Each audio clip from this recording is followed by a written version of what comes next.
Been walking through the Navy Exchange and wonder why all the Naval Pride and Heritage gear is horrifically ugly and you wouldn't actually wear it. Have you ever wanted some really cool gear and you just don't know where to go? Well, I got you, fam. Go to dgutspodcast.com immediately. Get yourself some Naval Pride and Heritage gear you'll actually wear in public. We're working on new designs all the time, open to ideas. We're trying to create a brand that lets you display that pride but doesn't make you cringe. Also, if you're willing to and you're able to, please go to patreon.com/dgutspodcast, pick one of the 5 tiers and become a patron today. What's up, everybody? Let's spin some yarn. All right, today we're catching up on these memos. I'm gonna do 2. I'm gonna record both of them today because there's 2 left and I just want to get them done because I got other shit I want to do. And it's, you know, almost the end of the Chief season, so I'd like these to be relevant when they come out. But and I've heard messes aren't discussing them. They're not. They're just checking the box. What? So I'm hearing that they're not being discussed. I'm sure there's some people doing it, but it sounds like it's just one of those things that are getting like, oh, did you see those memos? Okay, we're done. Report up that we did it. Either way, I mean, I hope some meaningful discussion comes of them besides just me roasting them on a podcast. The first one I'm going to do is the competency one. It's the second of the 3 substantive memos, if you could say that with a straight face. Like the first one's just an introductory one, and then he's got his 3 C's, fucking, because of course he does. So this one, he shows his ass a little more than like most, I feel like, where it's just like, there's some brutally bad shit in here. I think it's cute how every one of them's like a page and a half now, and it's like a page and a third maybe with the signature, but like it's just over 1 page. I just feel like if they're listening to these or at least are aware of them, like it's that maybe that's their thumbing their nose at me or whatever, but like I don't have a big enough head to think that they even listen. So I mean, I know they're aware of me, but it's just funny. Like it's just like, oh, we made it the 0.01% better so that we're improving. It's like, okay. Anyway. That's my own, yeah. So it starts with, the introduction's kind of whatever. It's just a bunch of gobbledygook. And it like leads into them, because it's going to split this up with technical and institutional expertise, because that's what we always do when we're talking about chiefs being responsible for fucking everything. So it starts with technical mastery, and it's, again, the bold italicized shit is from the mission vision guiding principles. It's talking about recognized expert with demonstrated comprehensive rating knowledge, which I've talked about before. I think is fine to lay at the feet of chiefs as like a foundational responsibility at the LCPO level. I think you could articulate it better in like you're using your technical mastery and experience, because like there's a point at which your technical mastery kind of like peaks. And I think when you're an LCPO, because you're distracted by so much shit, you're kind of on the downslope. You're still towards the fucking top. Don't get me wrong. Like when I was a master chief, even doing inspections on submarines on, you know, the core rating things, like all the things that we do, it's like my level of knowledge was still very, very high. But there were things that I'd have to look up, you know what I mean? Because like you start relying a lot more on your experience. Like I definitely wasn't at the peak of my strength with like knowing all the obscure details in our technical documents, like our references and all that kind of shit.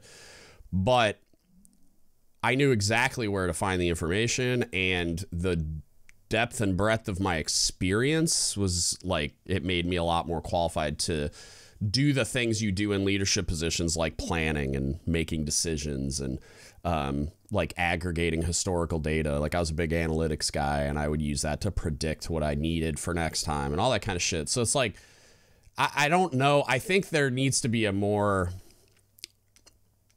exhaustive explanation of what that means for a chief, because I don't think it's realistic for somebody that you're going to demand so much of. And we're going to get into the extra demands on your time through institutional expertise and all. And look, we've already talked about a lot of the other shit and your collateral duties and all the chiefing and all like the chief mess shit, like CPOA and on season and all this other shit, like teaching in like ELD. There's just like 10 million responsibilities that get layered on top of you doing your primary duty. And I can tell you, for me, it felt like they didn't even give a shit about my primary duty. And I think that rings true for a good amount of people, not everyone, obviously, because like nuclear engineers, their shit is always going to take precedence over everything else, right? Like their job is viewed as more important than all that tertiary shit.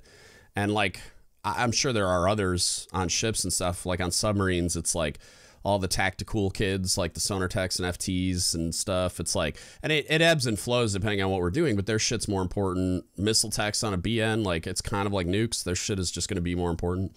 So, you know, like it's different for everybody, but for a lot of people, I think it's like, especially if it doesn't affect the CO's fit rep or your CMC's fit rep, it's like your job does, like, you know what I mean? Like people's careers are what drive that kind of stuff, like how the command prioritizes what. And it's like, yeah, it's like the shit that is going to affect the CO or get him talked to by his boss or his or her boss, I suppose.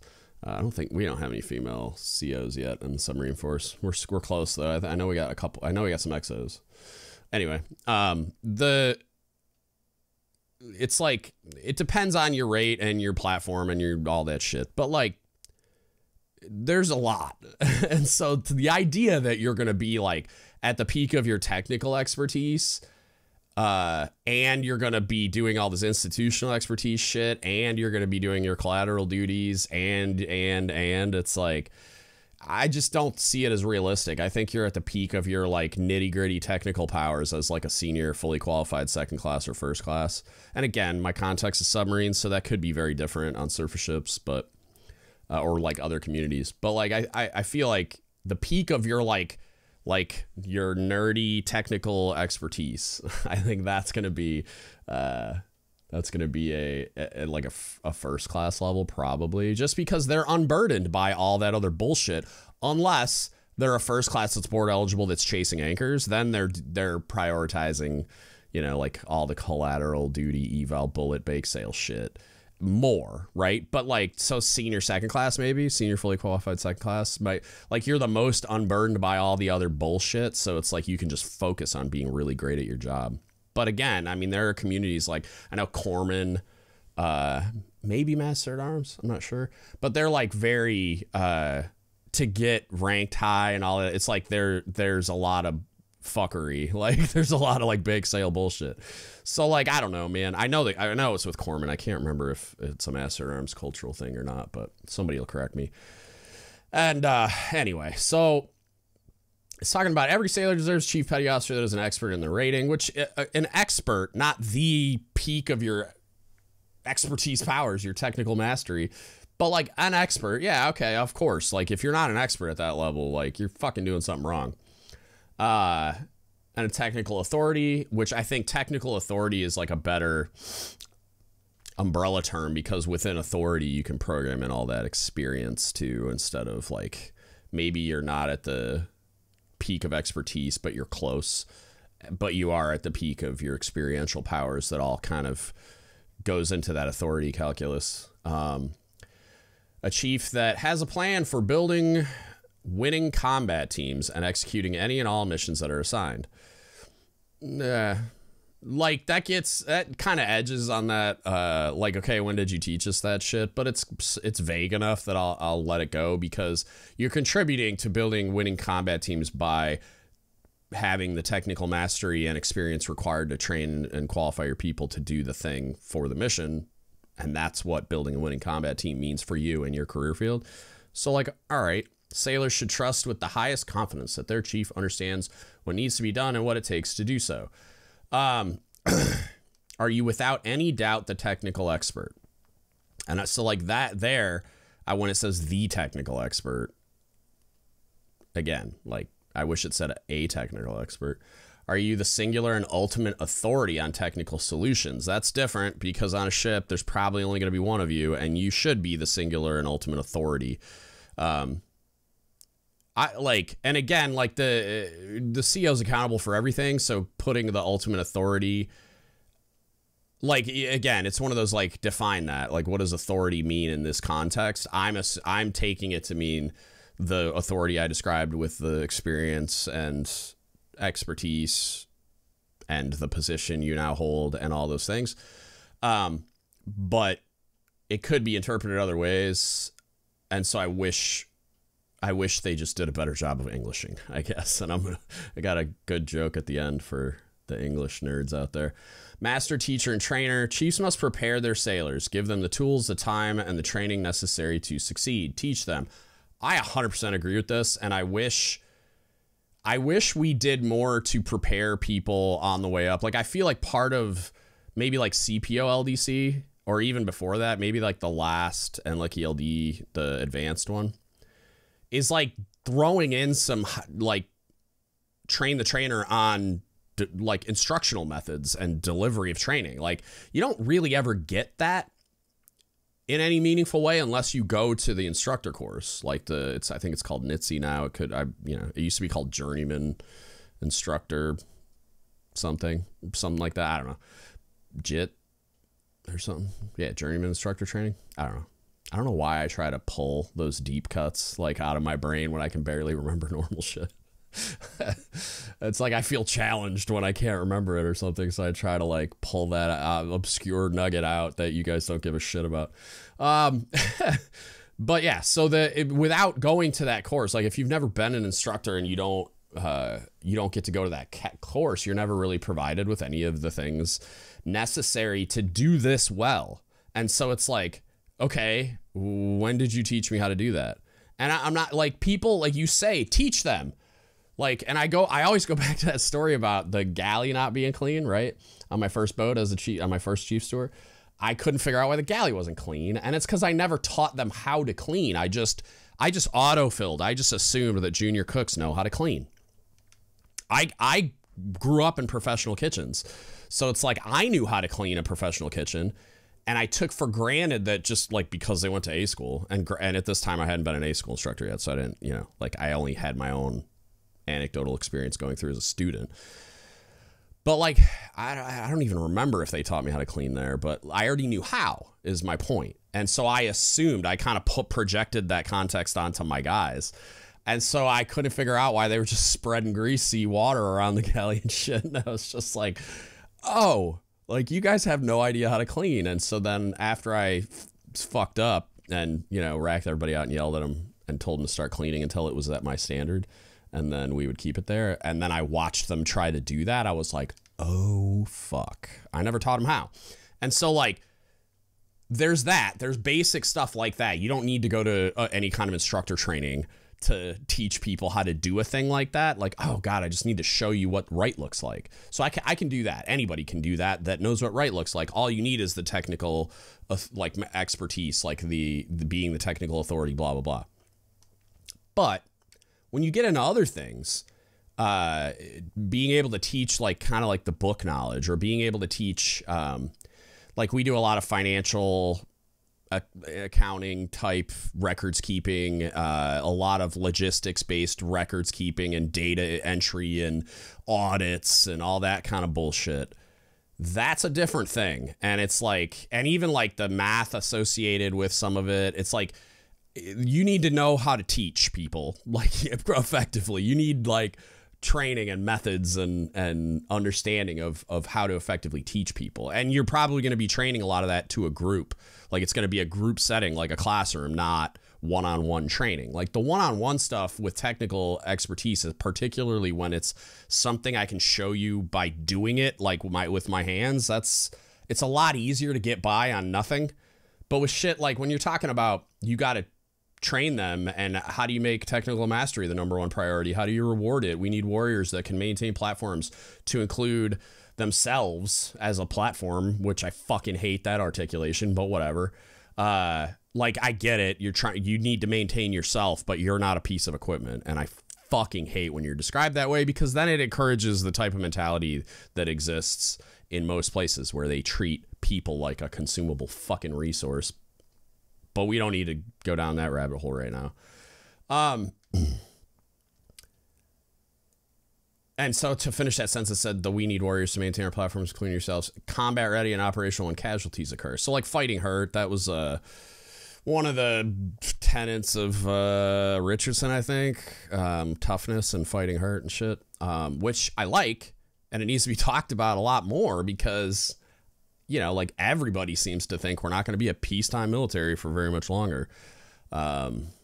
So you need to be aware of how to do that. You know, like everything's not going to fit into your perfect little boxes, like your maintenance procedures and your OPs and your CPs and all, like where you're operating it when it's like in peak condition. It's like that doesn't always work that way. And so you're going to need to know how to continue to fight the ship when shit's not working perfectly, or when you don't have time to go through troubleshooting steps.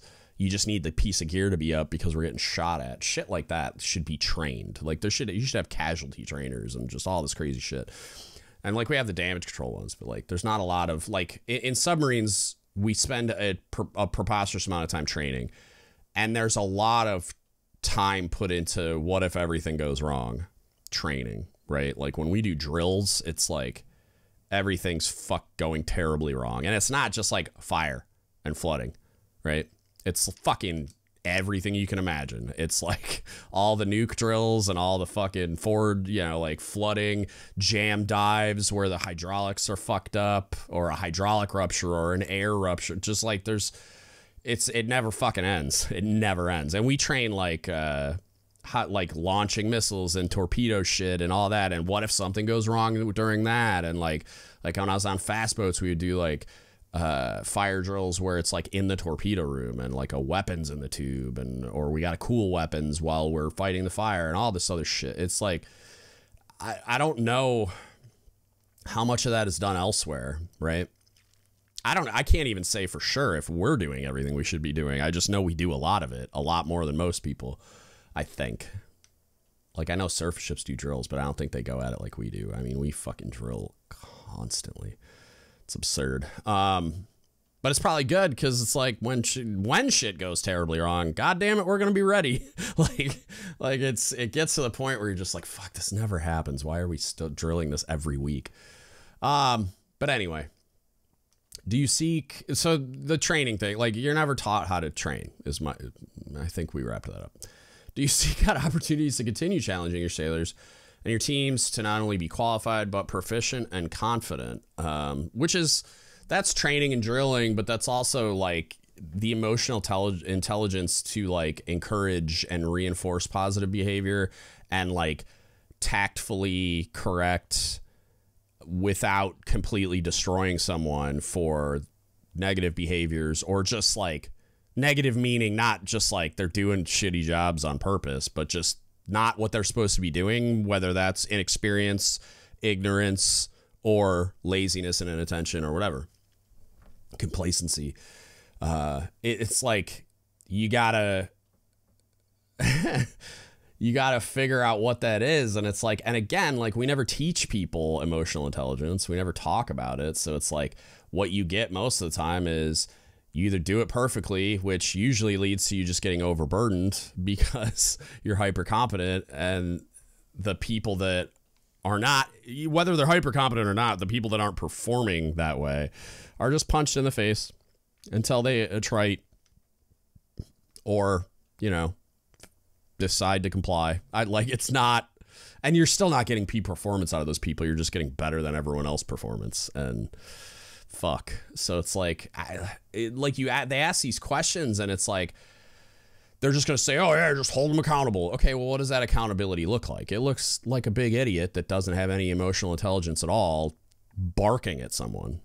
And you're just not going to get good results most of the time.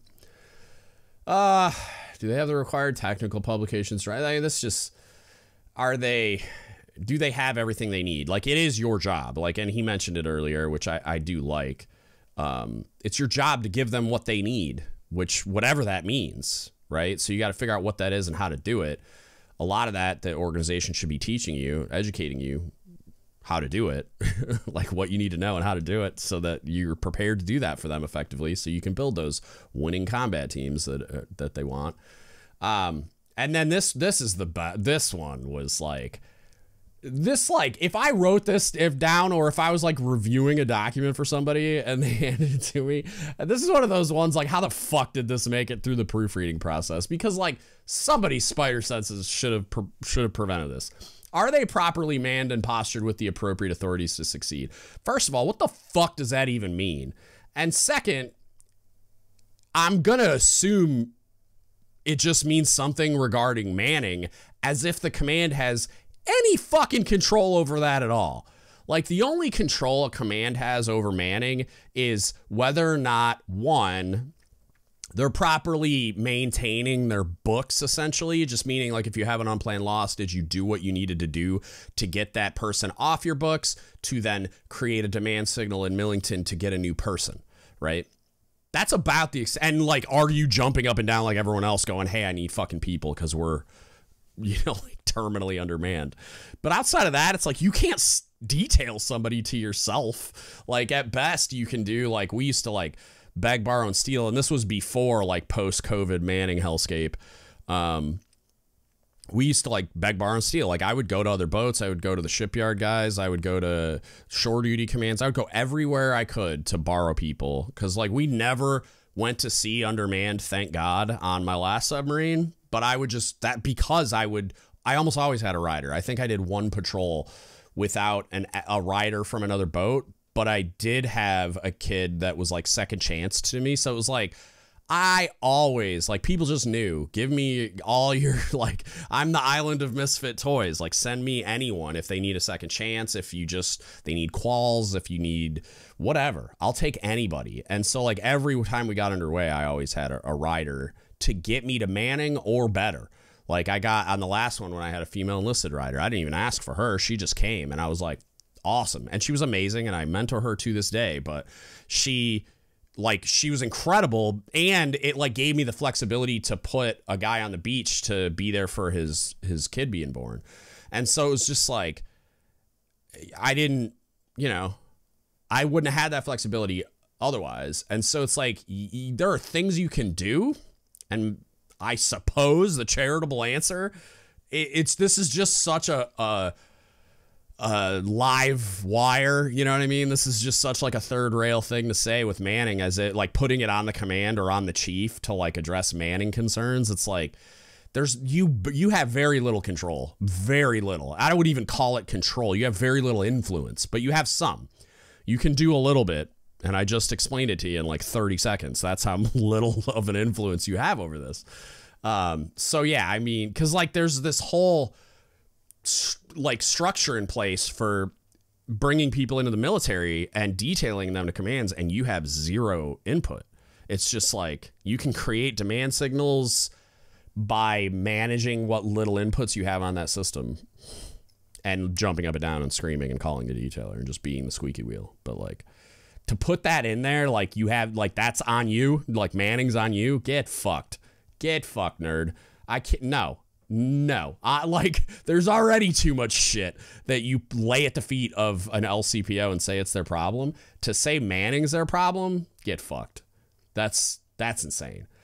And like maybe he just Englished it so bad that I don't know what the fuck. Like, are they properly manned and postured with the appropriate authorities to succeed? Postured with the appropriate, what authorities? Like, what do you fucking mean? Like, I mean, I could like create a bunch of interpretations, but that's such a gobbledygook sentence that like there's gotta be more. You gotta provide more, or like no one's gonna know what the fuck no one even knows what that means. That's gonna be the discussion point if a mess even gets together to discuss this one. It's like, what the fuck does that sentence even mean? All right, institutional expertise. The first bold italic line, Navy expert with a complete understanding of purpose within the organization. This one's fun. Because I've gone over ad nauseum lately how there's no job description for chiefs anywhere, really. I mean, mission, vision, guiding principles is as good as you're going to do, which it's encouraging that the MCPON is using that instead of the fucking creed. But, okay, like, there's that. There's mission, vision, guiding principles, end of list. But, like, the idea that a chief is going to know have a complete understanding of their purpose within the organization. And it gets better. Sailors should know their purpose and how they fit into the command's mission. They should understand how the command mission supports the objectives of the overall national defense strategy. Raise your hand if you know what the national defense strategy is. I mean, I do, but it's only because I attended the Senior Enlisted Academy and got a degree in organizational leadership from a military college, basically. And they made us go through that shit for one of the classes. I did some national security something fucking class for that degree. And I had to look at it again. But those are documents that are signed out by the President of the United States, prepared by the Defense Department, big, overarching, vague fucking policy documents for the national security strategy, national defense strategy of the entire United States. Why the fuck does a LCPO on a fucking USS whatever need to be familiar with our national defense strategy and how their tiny, in the grand scheme of things, tiny role in that overarching thing, how their tiny role fits into that? The answer is, spoiler alert, they fucking don't. They don't. I don't know whose pet project it was to decide that we need to familiarize ourselves with these documents ever, unless I could understand it in the Cobb CMC course, because you're probably going to be in briefs if you get to the flag level, or even the squadron ISIC level where you're the Commodore CMC. You're probably going to be in some briefs where some shit's discussed that's seen through that lens partially, or if you get higher up, you're a 4-star command, like a TICOM level CMC, you're going to need to kind of understand how everything fits in there to keep up with the conversation. That if it's in part of the Cobb CMC course, okay, cool. To include it in this fucking document aimed at brand new chief petty officers that are going to be LCPOs somewhere, it's brain dead. It's completely fucking pointless. And there's so much other shit that you need to be talking to chiefs about that this doesn't even chart. Who gives a fuck? And if you really want to know how ridiculous this is, just look up the National Defense Strategy and skim it. It's and then ask yourself why in the fuck anyone would ever think a chief petty officer on a random ship somewhere needs to ever see that document for any reason ever. I mean, maybe there's some intel people that for their fucking, because my friend she was an IS chief.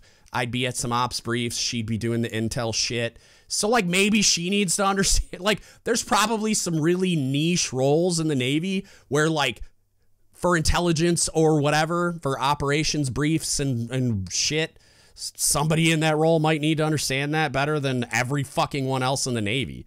But every chief, a fucking boatswain's mate chief on a ship does not need to ever I was about to make a joke about BMs being dumb, but I love you guys, so I'm not going to do it because I don't like dumb cook jokes either. So but they just don't fucking need to. They just don't. It's so dumb. It's so dumb. It's there's just everything is more important than you reading that. You reading the next Mad magazine that comes out, if that's even a real thing, is more important than you ever reading the National Defense Strategy in the United States, unless you meet one of those tiny little niche criteria, or you're at the CMC level, and you intend to try to chase the brass ring of get into the Force Fleet MCPON level.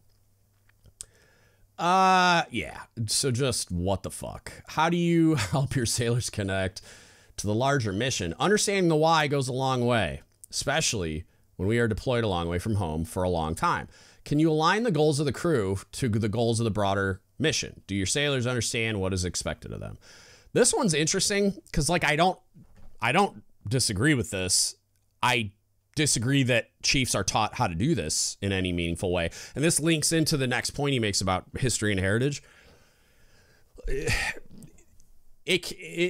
There are varying degrees of difficulty for accomplishing this, right? And I've seen most of them, I think, where, like, cool guy shit, you don't have to explain why the mission's important. It's very easy. It's very, very easy to get people to understand the importance of the mission when you're working for, like, you know, an SDV team or fucking DevGru or some other cool shit like an EOD guys or whatever. Like, even just like Gen Pop EOD guys, like, you don't need to explain why their job's important to them. They fucking know. You know what I mean? And they know why, like, that it's cool and that it's a big deal and that they're at the pointy end of the spear and all that shit. Like, it's a fucking cool job, right? And I'm sure there's shit that they hate about it, but it's a cool job. You don't have to explain to them why it's important. You don't have to inspire them to give a shit about the mission, generally. When I was on a special projects platform, like, I was on a special projects submarine. It's a one-of-one platform. It does really, really cool shit. You don't have to explain to anybody how important the mission is. You don't have to inspire commitment or understanding of their place in it or why it's everybody is all in. Like, it's, I mean, best command climate I've ever experienced in my life. And I think that was a big driving force behind it. Was it's that boat. It's Her Majesty's ship is what they call it as, like, a nickname. It's like, it's everybody knows why we're there. Everybody knows it's important. Like, we know. I don't need anybody to inspire that. On a ballistic missile submarine, conversely, other end of the spectrum, it's a fucking, you're driving a school bus through the ocean, 5 knots to nowhere. Our mission's probably never going to happen. You know what I mean? Like, if it happens, it's nuclear holocaust. Like, it's like the fucking end of the world as we know it, most likely. Or it's going to be really shitty afterwards. So it's like, we all kind of know that our mission is just, like, existing just in case. And so it's like, you see it with us. You see it with, like, the ballistic missile program for, like, the ICBM, Minutemen, whatever the fuck, in the Air Force, like that ballistic missile force. The missileers in the Air Force, like, they had a ton of huge cultural issues and just complacency and a bunch of, like, readiness violations and all kinds of crazy shit because they know what they're doing.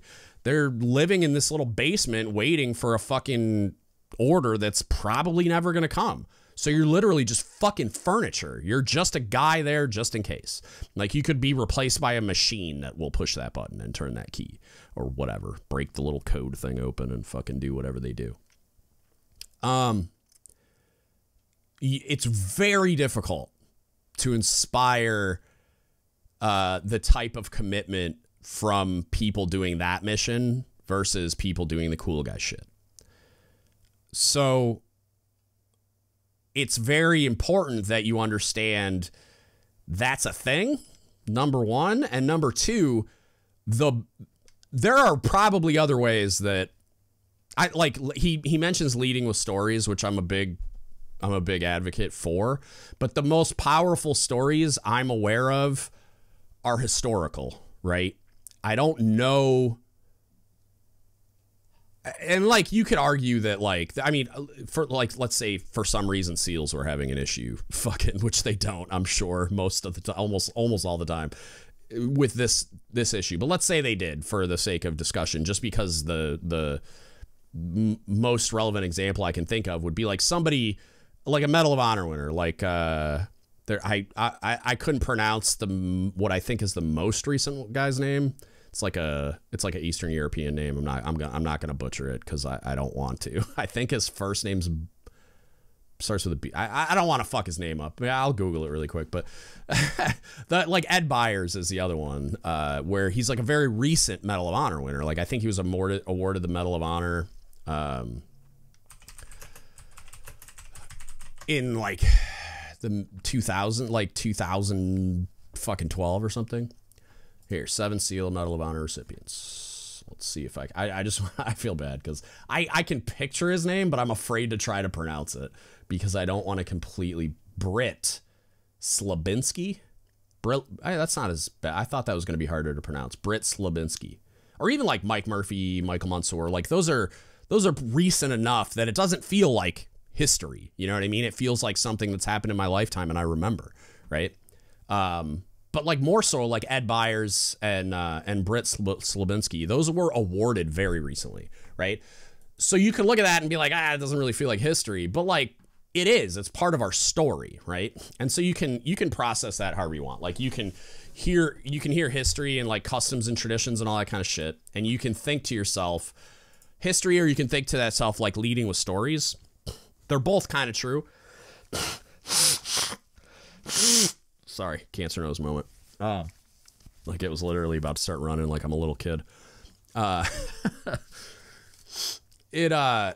It says no, like the next line gets into the history heritage stuff. It says knows and teaches customs and traditions and understands naval history. And I'm going to get into what I think is brain dead about that. But I am a very big proponent of this because I think it's the most powerful tool you have at your disposal for inspiring the type of like devotion and like motivation and whatever that in like supporting the mission and the platform and all the things that you can. It's like the best way I know how to do that is our story, history and heritage, right?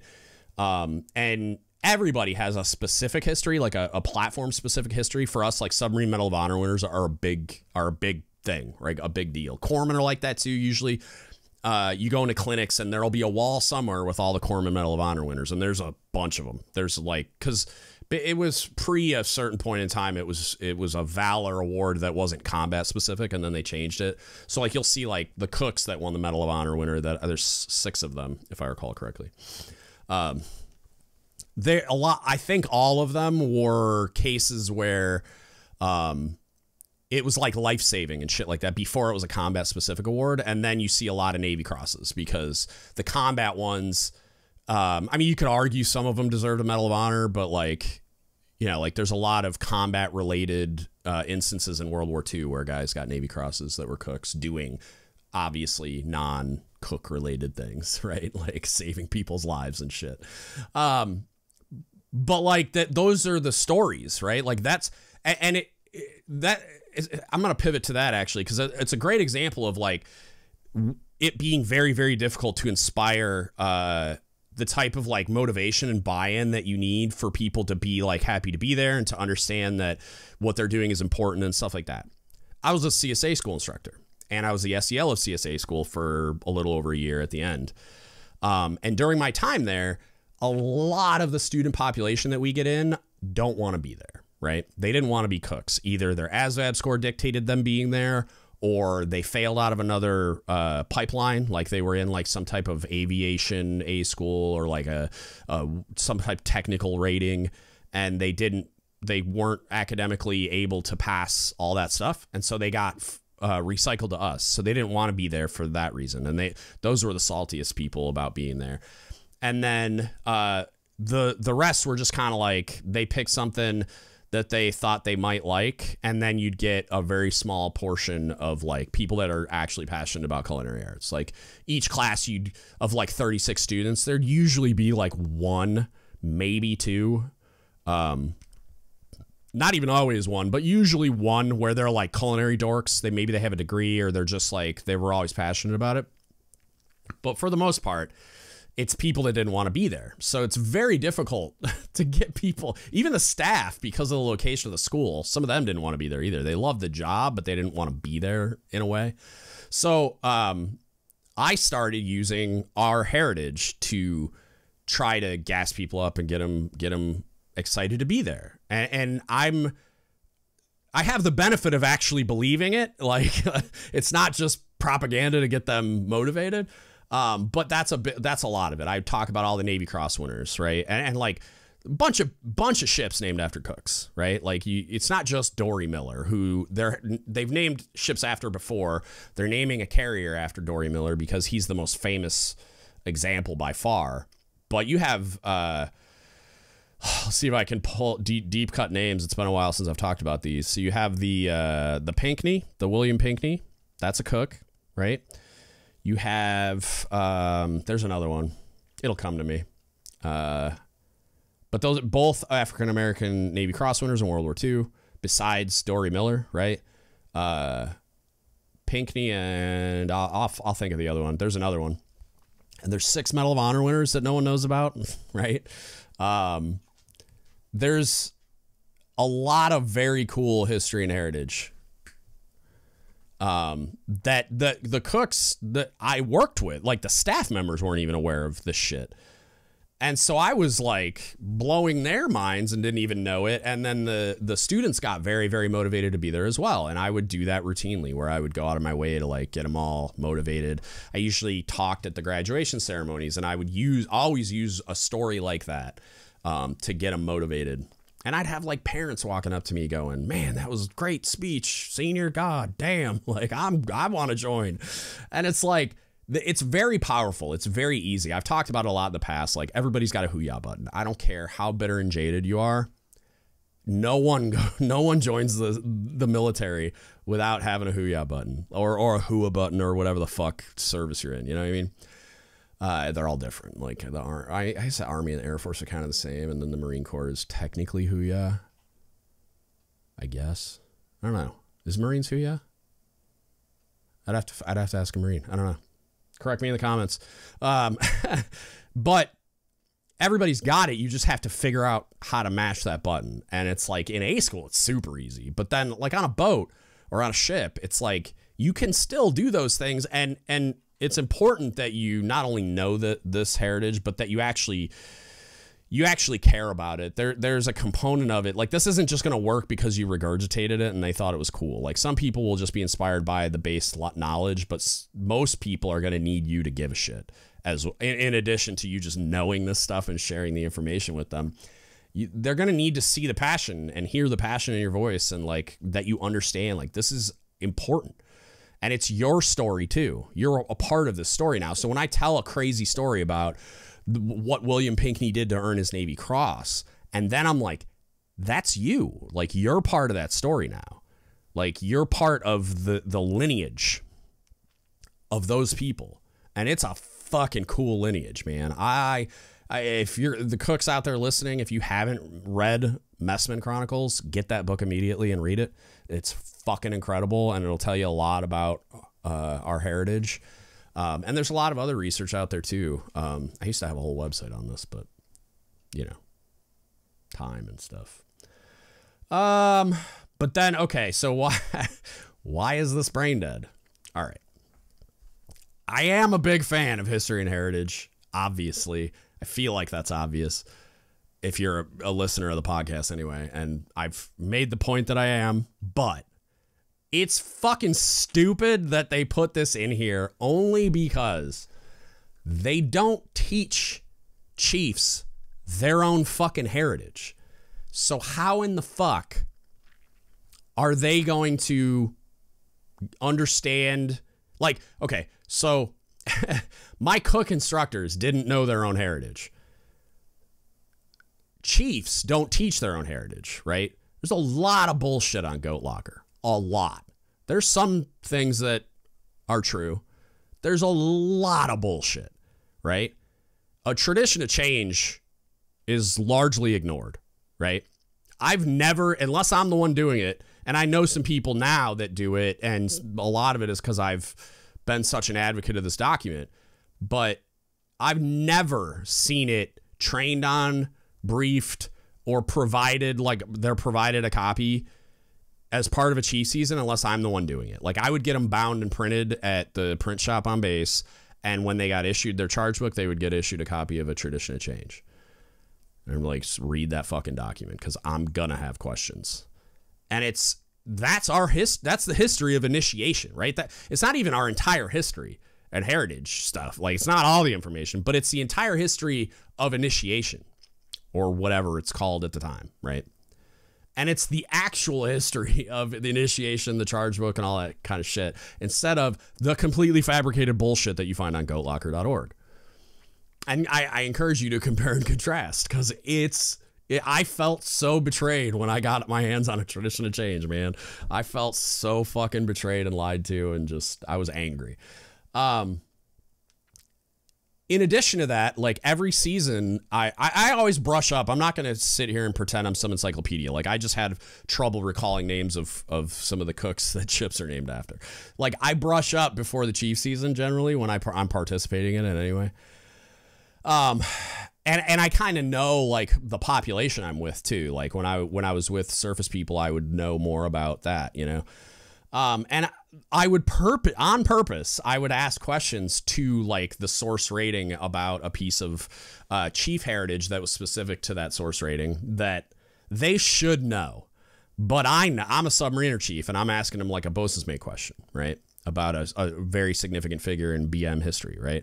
And they wouldn't know the answer, right? Some of the chiefs didn't know the fucking answer either, right? Like the number of chiefs that don't know who Loretta Walsh is blows my fucking mind. It's the first female chief ever. I mean, she was the first female sailor too, but like she was the first female chief. And it's like the number of like the ladies know, like they're on fire about it. They know who Loretta Walsh is. And like a good amount of chiefs generally know who Loretta Walsh is, but there's a lot that don't. That's my point. And so like, if we don't meaningfully teach our own heritage, and we fucking don't, like you'll find experiences where they do, right? Like if I had ever been a Cobb, you'd fucking leave there with a PhD in chief history and heritage, right? And like a bunch of submarine shit and all kinds of stuff, right? But at large, they don't even do chiefs training. They don't even do like leadership training. They don't do training on how to be a better chief in practice, let alone like teach you about your heritage, which will make you a better chief as well.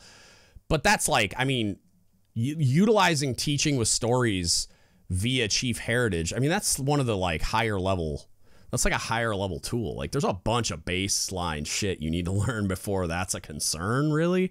Like I would prioritize a lot of other competencies over that, but it's still important that we know where we came from. I mean, I harp on it as part of our collective identity and knowing like when you go back to like knowing your place in the organization, like you fucking kind of need to know who you are and where you came from. Like it's pretty fucking important contextually to have like an anchor point and understand like this is our identity as an organization. And a big part of that identity was painted by our history, like our story, right? You gotta know it. So when I first read it, that's where my mind went. I was angry that like how fucking dare you try to hold, and I know it's on evals and shit, but like we could get into a ridiculous conversation about why, you know, it's like the Simeo bullet on an E6 and below eval. Like nobody fucking, you know what I mean? Like unless you're an E6 Simeo, you're not, I've almost never seen anybody rated above like a 3.0 or maybe a 4.0 if they're trying to get their trade average up. But that's all it was. It was like they manipulate it to get your trade average to fall where it needs to based on rankings. Like they're not really evaluating it. And that's kind of how this is. It's the bullet. It's like a throwaway bullet. Like somebody wanted it to be a priority or it wouldn't be part of mission vision guiding principles and on the eval, but it's not meaningful. Like no one gives a shit on the deck plate level when they're writing your eval if you've demonstrated that your knowledge and command of chief heritage and shit, or just heritage and history generally. No one fucking cares.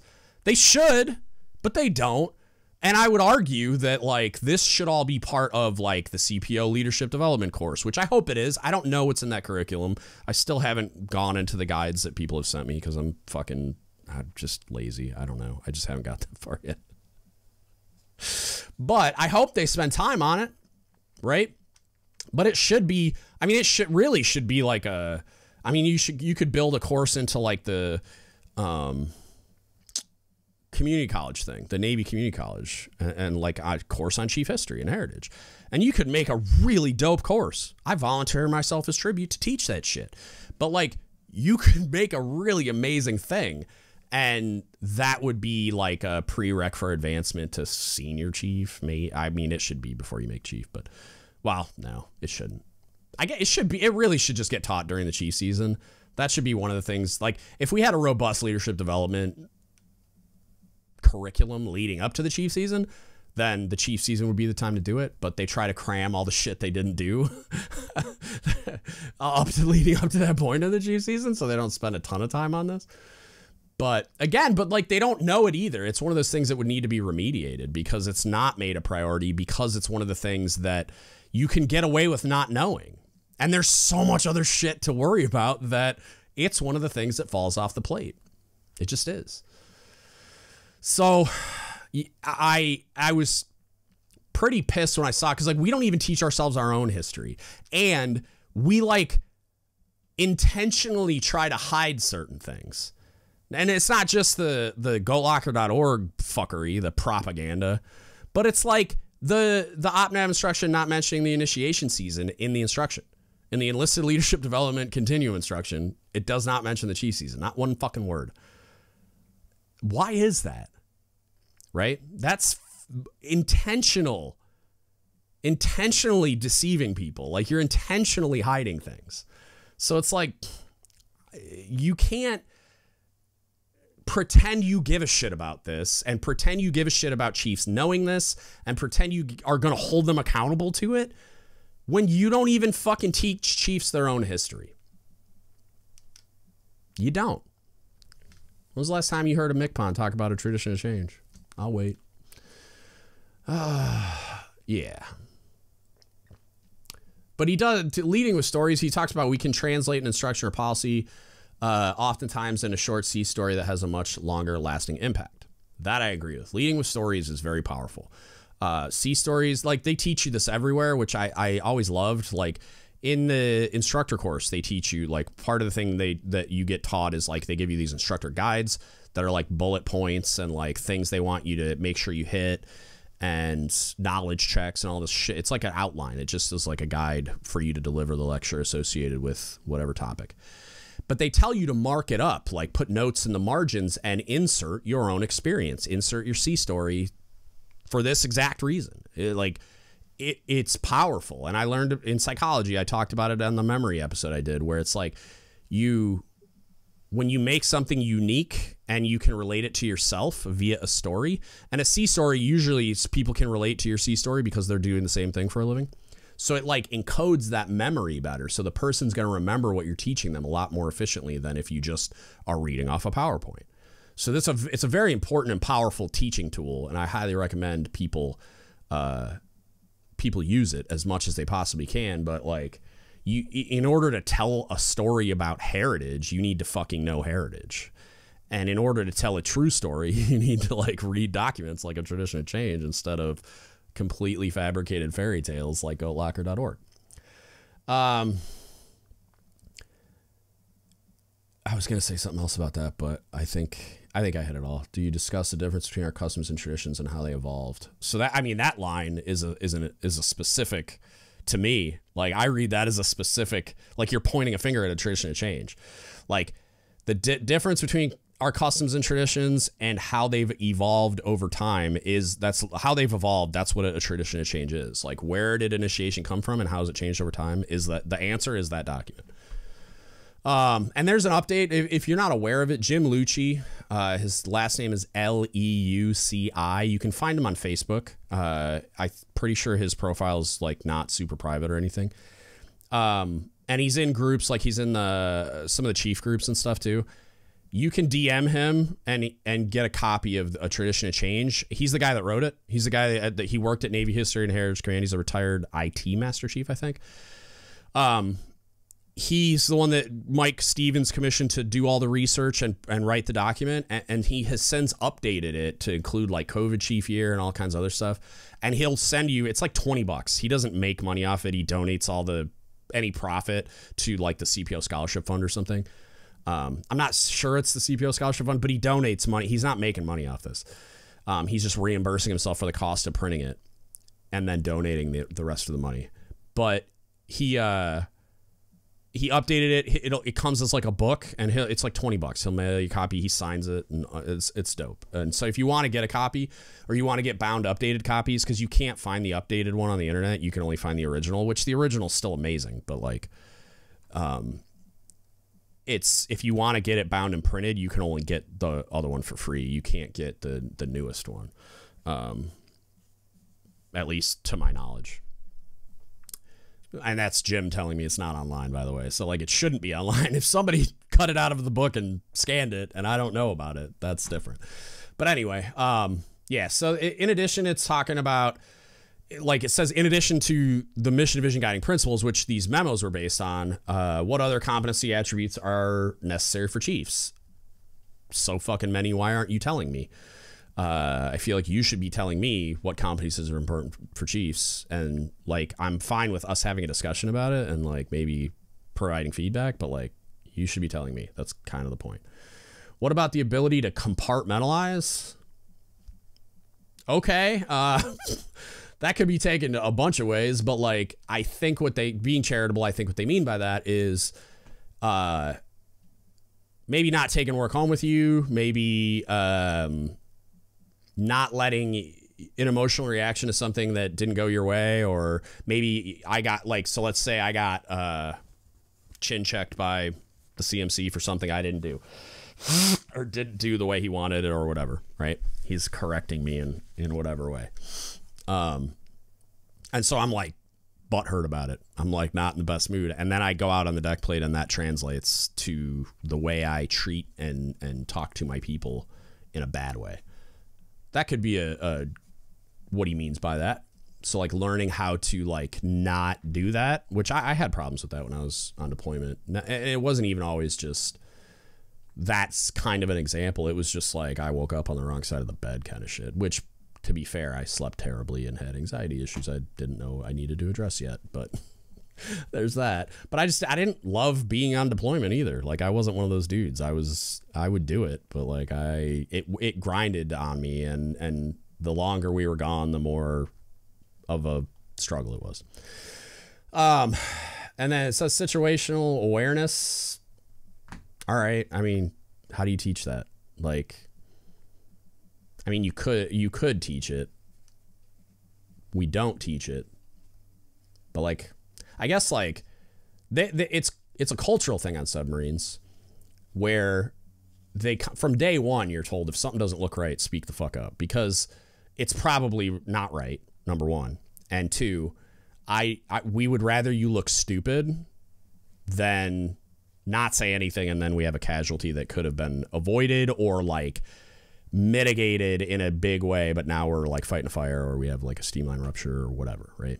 And like I've been that guy. I remember, and Nukes will get a kick out of this. I was touring the engine room as like the duty chief, right? I'm a cook. I'm a coner. I don't fucking know. I know some stuff, but like I don't know. I was walking around the engine room, and I've been on 3 different classes of submarines too, so it's like trying to keep track of everything, especially in the engine room, which I just largely don't care about because it's not. I don't have the fucking. I don't have a reason to go back there much. I would tour the engine room because I was told to, right? It was made a priority by our chain of command. And so I toured the engine room when I would tour the ship. And so when I went back there, I saw some steam coming out of something. I don't fucking know. And it was like, it seemed like a healthy amount of steam that I wasn't used to seeing in the engine room. So I'm like, what the fuck is that? I'm like, that can't be normal. And so I went up to maneuvering. It was like, hey, so there's some steam coming out of something that I feel like is excessive for just being like something venting or something. I don't fucking know. And so I took somebody over there, showed, and they explained to me what it was, and it was normal. And I was like, all right, cool. But like, you know, better that than fucking, and they could laugh about the cook chief not knowing what the fuck's going on in maneuvering, and I don't care. It didn't affect my credibility with those people at all. They know I don't know shit about the engine room. I mean, not like they do. And so like, I asked the question because it seemed weird. I've done that with like water leaking out of shit and like, whatever. Like, I'm just like, what is this? Why is this like this? And like, worst case scenario, I learned something new. And like, people get all worried about their ego and like, oh my God, fucking, I'll look like I don't know everything. It's like, well, you fucking don't know everything. So like, who cares? Learn some shit. And like, I always found that type of, like, whatever you want to call it, like humility or just like humanizing yourself with people, that always got me more credibility with junior people, not less. Like, they didn't think I was stupid. Like, they just thought I was willing to be wrong. Like, I was okay with asking a junior person a question. And to them, that was like valuable. They felt like what they said to me mattered, and that mattered to them, not just because I was a chief or a senior chief, but because I was like a well-respected one. And so like the fact that I was willing to like ask their opinion or for their feedback or ask them to teach me shit, like it meant something to them. Like it was empowering. At least that's how I interpreted it. Maybe they all thought I was an idiot. It's possible. Ask the Chief only exists because we fucking made bumper stickers. I'm not even gonna like fucking hate that. If our knowledge or competency ever comes into doubt, we will cease to be effective managers of our sailors and systems. I would argue we already are. It is everyone's personal responsibility to ensure they maintain a learning mindset and be the, quotes, fountain of wisdom we are expected to be. Who's expecting that at this point besides him? Honestly. I mean, I would love for that to be true, but I feel like most junior sailors don't want to go to their chiefs because they know they're not the fountain. Like, I think that cat's so fucking out of the bag, it's not even funny. Like, it's just, like, I think people largely avoid talking to their chiefs at all costs. Like, if they absolutely are forced into that situation, they will do it.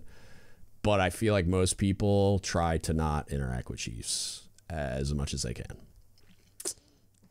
I'm open to being argued with about that point because I could be wrong. But I feel like at large, it's probably pretty normal. Like I didn't want to talk to my chief and I fucking dealt with him. Like I had to deal with my chief because I was on a submarine. There was only like 7 people in the division, but anyway, and then like the English part, I just want to make fun of this really quick. After he asked questions in paragraph 4 and he's like, what about the ability to compartmentalize? What about situational awareness? And then he wrote self-efficiency, self-efficacy. I'm probably the only one that thinks this is egregious, but like, I'm like self-efficiency, self-efficacy. Like, have you fucking read a book? I don't know. I just wanted to make fun of that on the recording because I think it's ridiculous. Even when you like look it up, like if you start typing it out and you like self space EFF, it will auto populate efficacy, not efficiency. So I was just like, what the fuck? Self efficiency. What the fuck does that even mean? Anyway, this one, like these memos all suck, to be fair, but like there is some goodness in some of these. I can see slight improvement, but there's still a bunch of brain dead shit too, like trying to put Manning on an LCPO, even though they didn't explicitly do it, they kind of did, you know. And then like the worst part of this one for me was the history and heritage stuff. Like we don't even teach ourselves our own accurate history and heritage, even though it's readily available from a document commissioned by a MCPON, right?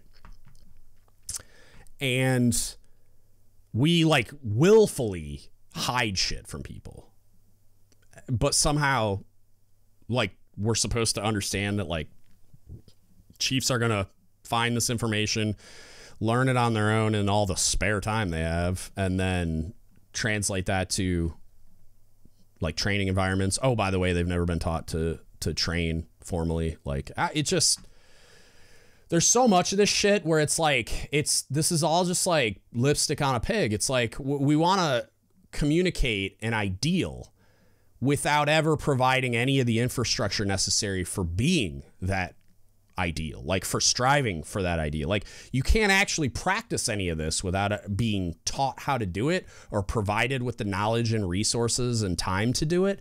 And they never want to do any of that shit. They just want to write a 1.25-page memo talking about how you should do all these things. Teach them. Okay, how do I teach them? Just fucking teach them. And it's like, okay, well, fucking how, dude? Like, I don't know how to do that. Like, people have a rudimentary idea of what that means. Like with the example of like me teaching the cooks how to clean the galley. I was just like, oh, okay. Like everybody look at me. And I got a bucket of hot soapy water and a greenie and a rag. And I went to work. And they're like, oh, that's what he means. And so then they just started mimicking me. Like, but that's about as far as it goes for people that don't have any formal training on how to be an instructor, how to train people. So it's like, fuck, man, what are we doing? Like, provide them those resources. And don't tell me, like, oh, fucking, here's a command delivered course on fucking training. Like, get or a SOBIT or a fucking PowerPoint you can click through on e-learning. Like, no, that's not meaningful training in any way.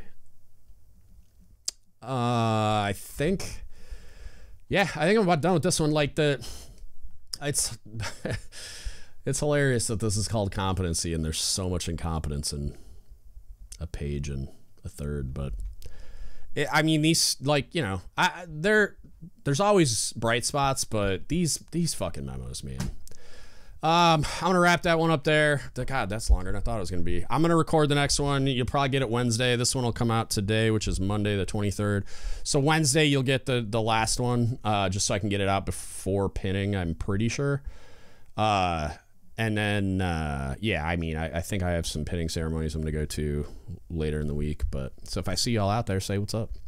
And then, yeah, there will be a docs episode Friday as well. I'm going to edit that up today and schedule it. Last week, I had a rough week.